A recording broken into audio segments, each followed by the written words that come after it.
इस दुर्घटना ने बोइंग की विश्वसनीयता पर सवाल खड़े कर दिए हैं। इसीलिए बोइंग कंपनी भी परेशान है।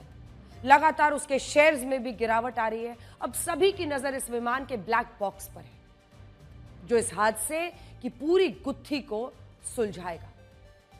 हम आपको समझाएंगे कैसे। ब्लैक बॉक्स चमकदार नारंगी रंग इसका होता है। चमकदार नारंगी रंग का एक डिवाइस होता है जिसमें विमान के कॉकपिट में होने वाली हर बातचीत रिकॉर्ड होती है।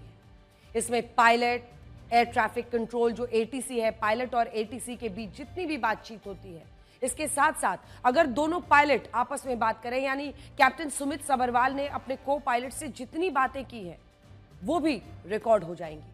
विमान का ब्लैक बॉक्स किस तरह का दिखता है ये हम आपको टीवी स्क्रीन पर दिखा रहे हैं। ये ब्लैक बॉक्स विमान के पिछले हिस्से में लगाया जाता है, यानी जो टेल का हिस्सा होता है उसमें ये फिट किया जाता है। अहमदाबाद में क्रैश हुए विमान का पिछला हिस्सा एक बिल्डिंग से फंसा हुआ दिखाई दिया था और हिस्से को बाद में ये ब्लैक बॉक्स बरामद किया है। ब्लैक बॉक्स विमान की एक तरह से आप सोचिए सबसे मजबूत चीज होती है। ये 1100 डिग्री सेल्सियस तक की गर्मी झेल सकता है। पानी में लंबे समय तक खराब नहीं होता, इसमें टूट फूट नहीं होती। यही नहीं, इसमें अंडर वाटर बीकन लगा होता है ताकि अगर समंदर में गिरे तब भी इसको ढूंढा जा सके। और ये सिर्फ एयर सेफ्टी के लिए ही बनाया गया है ताकि किसी भी हाल में अगर कोई भी विमान दुर्घटनाग्रस्त होता है, इस ब्लैक बॉक्स से पता लग जाएगा कि आखिर आखिरी लम्हों में पायलट को पायलट आपस में क्या बात कर रहे थे, पायलट ने एटीसी को क्या संदेश दिया, जिससे समझ में आएगा कहां पर खराबी थी। फिर आगे की जांच होती है। देखिए, ब्लैक बॉक्स के अंदर कॉकपिट वॉइस रिकॉर्डर होता है, फ्लाइट डेटा रिकॉर्डर, डीएफडीआर इसे कहा जाता है, फ्लाइट डेटा रिकॉर्डर। न सिर्फ सीवीआर जिसमें आप बातचीत रिकॉर्ड कर रहे हैं, बल्कि ये जो डीएफडीआर है, एफडीआर है, ये बहुत रेलिवेंट होता है। इसमें डेटा मिलता है जिसको एनालाइज किया जाता है। सीवीआर में पायलट, को pilot, crew members, air traffic controller से हुई जो बातचीत है वो रिकॉर्ड होती है। और एफडीआर ये बहुत जरूरी है क्योंकि देखिए इस विमान में तो बातचीत बहुत कम हुई। टेक ऑफ के फौरन बाद 40 सेकंड वहां पर पहुंचने से, गिरने में उसे 40 सेकंड 50 सेकंड लगे। ऐसे में ये जो एफडीआर है ये विमान की गति, ऊंचाई, दिशा, इंजन का व्यवहार, मतलब इंजन में क्या एनर्जी दे रहा था, थ्रस्ट मिल रहा था, थ्रस्ट नहीं मिल रहा था, विमान में फ्यूल के स्तर, इन सब से जुड़ी जानकारी इसमें रिकॉर्ड होती है। एयर इंडिया विमान का ब्लैक बॉक्स मिल चुका है। अब इसके डेटा का एनालिसिस किया जाएगा और यह पता लगाया जाएगा कि हादसे की वजह आखिर थी क्या। ये सबसे बड़ी मिस्ट्री, सबसे बड़ी पहेली बनी हुई है। दुनिया के किसी भी कोने में जब कोई विमान हादसा होता है तो एक खास स्टैंडर्ड ऑपरेटिंग प्रोसीजर का पालन होता है, एसओपी जिसे कहा जाता है। अहमदाबाद विमान हादसे में उन देशों की संस्थाएं जांच करेंगी जो किसी न किसी तरीके से इस हादसे से जुड़ी हुई है। इस विमान हादसे की जांच भारत, चूंकि यहीं पर यह हादसा हुआ है, यहीं से ये विमान था, ब्रिटेन और अमेरिका की संस्थाएं करने वाली है। हादसा भारत में हुआ, इससे भारत की तरफ से 2 एजेंसियां इसमें शामिल हो रही है, डीजीसीए यानी directorate general of civil aviation और AAIB, aircraft accident investigation bureau. ये दोनों इसकी जांच करेंगे। यह हादसा बोइंग 787 ड्रीमलाइनर में हुआ है और बोइंग एक अमेरिकी विमान कंपनी है, इसीलिए इस हादसे की जांच अमेरिका का नेशनल ट्रांसपोर्टेशन सेफ्टी बोर्ड भी करेगा, क्योंकि बोइंग एक अमेरिकी कंपनी। विमान अहमदाबाद से जा रहा था ब्रिटेन गैटविक, मतलब गैटविक लंदन एयरपोर्ट। इसमें 53 ब्रिटिश नागरिक भी थे, इसीलिए ये जो एयर एक्सीडेंट्स इन्वेस्टिगेशन ब्रांच है यूके का, ब्रिटेन का, वो भी इसमें एएआईबी भी शामिल हो रहा है। तो 3 देशों की जांच एजेंसियां इसमें जुटेंगी। विमान हादसों की जांच करने वाली संस्थाओं का पहला लक्ष्य हादसे के सही कारणों की तलाश करना होता है। वजह क्या थी? देखिए जी, जब हमारे पास पावर नहीं होती तो विंग्स लेवल करके, वो नोज़ अप करके जितना आगे से आगे जा सका, उसकी स्पीड कम होती गई, ड्रैग ज़्यादा मिलता गया, उसमें फ्लैप्स भी थे और आपका लैंडिंग गियर भी नीचे था। उससे जितना जा सका वो गया और आगे जाके फिर वो एक बॉल की तरह नीचे गिरा, हॉस्टल में लगा, उसके बाद नीचे गिरा। इसी तरह के एक पूर्व अमेरिकी पायलट कैप्टन स्टीव ने भी अपना आकलन बताया है। अब देखिए, कैप्टन स्टीव को बोइंग 777 जैसे विमान उड़ाने का काफी अनुभव है। उनके मुताबिक यह हादसा लिफ्ट लॉस यानी ऊपर उठने में परेशानी की वजह से हुआ है। उन्होंने वीडियो विश्लेषण के आधार पर बताया कि टेक ऑफ के वक्त विमान के विंग्स के जो फ्लैप्स हैं वो ऊपर की ओर थे, जिससे लिफ्ट कम हो जाती है। अब देखिए, बोइंग विमानों को लेकर भी अब दुनिया भर के हवाई यात्रियों को संदेह रहता ही है। पिछले काफी समय से बोइंग के विमानों में छोटी छोटी कई खामियां मिली हैं, जिनसे कभी भी कोई बड़ा हादसा हो सकता था। अहमदाबाद में हुए हादसे को लेकर बोइंग 787 पर सवाल उठने शुरू हो गए हैं और डीजीसीए ने ही भारतीय एयरलाइन कंपनियों को सेफ्टी जांच बढ़ाने के सख्त निर्देश जारी किए हैं। इनमें भी खास तौर से जिन एयरलाइन कंपनियों के पास बोइंग 787 है, इनको ज्यादा ध्यान देने के लिए कहा गया है। डीजीसीए के नए आदेश में कहा गया है कि हर फ्लाइट के डिपार्चर से पहले कुछ अनिवार्य जांच की जाएगी, जैसे फ्यूल पैरामीटर मॉनिटरिंग और उससे जुड़े हुए सिस्टम की जांच की जाएगी। मतलब ईंधन से जुड़ी हुई बहुत सख्त जांच के आदेश दिए गए। इसके अलावा केबिन में हवा का दबाव, air pressure, engine control system से जुड़े टेस्ट, क्योंकि आप एक बहुत ही कॉम्प्लिकेटेड इलेक्ट्रिकल सॉफ्टवेयर इस्तेमाल किया जाता है, तो उसका भी टेस्ट करना है। हाइड्रोलिक सिस्टम और टेक ऑफ के मानकों की रोजाना समीक्षा करनी होगी, रोजाना, डेली। देखिए, विमान हादसे के बाद बोइंग 787 पर डीजीसीए की पैनी नजर है, इसलिए सभी 787 ड्रीम लाइनर्स की जांच की तैयारी भी की जा रही है। भारत में अगर आप देखें तो अभी केवल 2 एयरलाइन कंपनीज हैं जिनके पास बोइंग 787 है। इसमें एयर इंडिया है, जिसके पास 27 बोइंग 787-8 जो वर्जन है वो है, और वहीं जो विस्टारा एयरलाइंस है उनके पास 6 बोइंग 787-9 वर्जन है।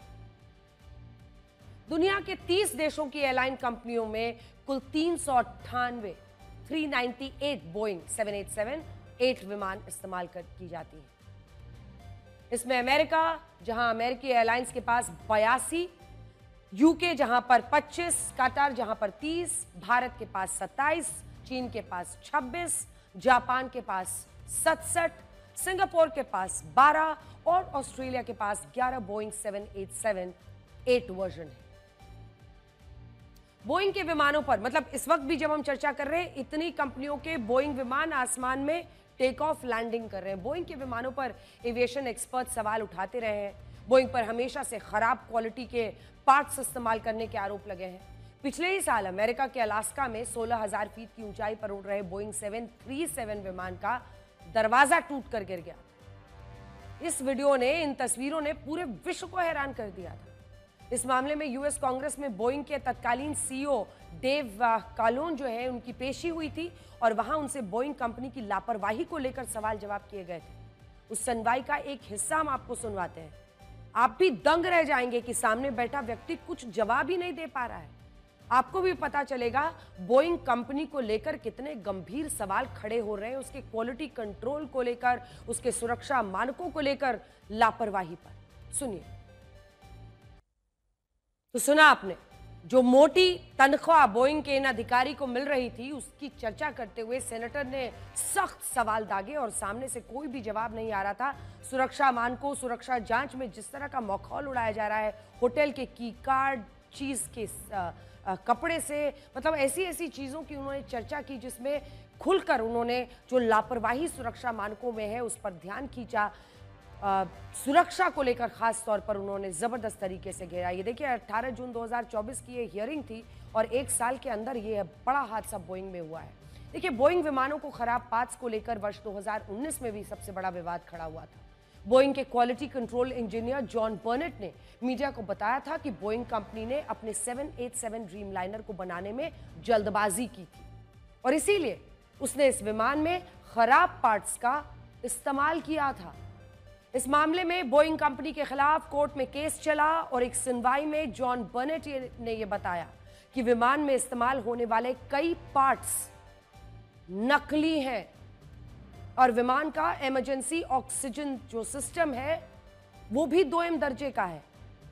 मतलब इमरजेंसी की स्थिति में जो वहां पर मौजूद यात्री हैं उनको 2M दर्जे का लाइफ सेविंग मैकेनिज्म ऑक्सीजन वाला मिलेगा, जिसका फेलियर रेट 25% है।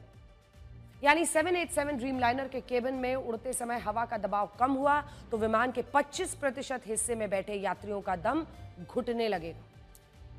हमारी टीम वहां पहुंची जहां पर पीड़ित परिवार वालों को डीएनए सैंपलिंग उनकी की जा रही थी। यहाँ जिस सब जगह पर मैं मौजूद हूँ, ये डीएनए सैंपलिंग की जगह है, जहाँ पर परिजनों के सैंपल्स लिए जा रहे हैं, उन्हें इकट्ठा किया जा रहा है और बहुत बड़े पैमाने पर कल से ही लगातार ये कार्रवाई जारी है। और ये कार्रवाई जो है, दरअसल हम आपको बताएं कि जब डीएनए सैंपल्स लिए जाते हैं उसके रिजल्ट्स आने में कम से कम 72 घंटे का वक्त लगता है। एक बहुत बड़े पैमाने पर यहाँ पर ये सैंपल्स लिए जा रहे हैं ताकि ये निर्धारित हो सके कि जो उस हादसे के बाद जो किसी को भी पहचान पाना, समझ पाना कि कौन है क्या है, वो बिल्कुल भी असंभव हो रहा है। हम भी मतलब जो पैसेंजर मैनिफेस्ट है हमारे पास में, तो वी आर ट्राइंग कि by some means or other we can contact them, but many of them are living abroad also, so they have also plan to come here. We have talk to many people who came here, जो उनके relative आए थे यहाँ पे, तो उन्होंने convey किया है हमको कि कुछ एक लोग बाहर से भी यहाँ पे आने वाले हैं। हम लोग रात भर से यहाँ कलेक्शन चालू रखा है। पूरे रेजिडेंट डॉक्टर्स, जो टेक्नीशियंस और सब लोग यहाँ पे रात भर ड्यूटी करके कलेक्शन कर रहे हैं सैंपल्स का। और कितना समय, क्या प्रक्रिया होती है एक डीएनए सैंपल लेने? ब्लड सैंपल लिया गया है ईडीटीए में और वो पुलिस कस्टडी में एफएसएल भेजा जा रहा है।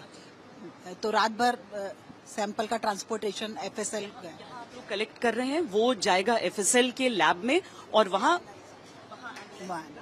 Maximum 72 hours. हाँ जी। पूरे मिडिल ईस्ट को दहला कर तो नहीं रख देगा, इसी आशंका में इस वक्त पूरी दुनिया है।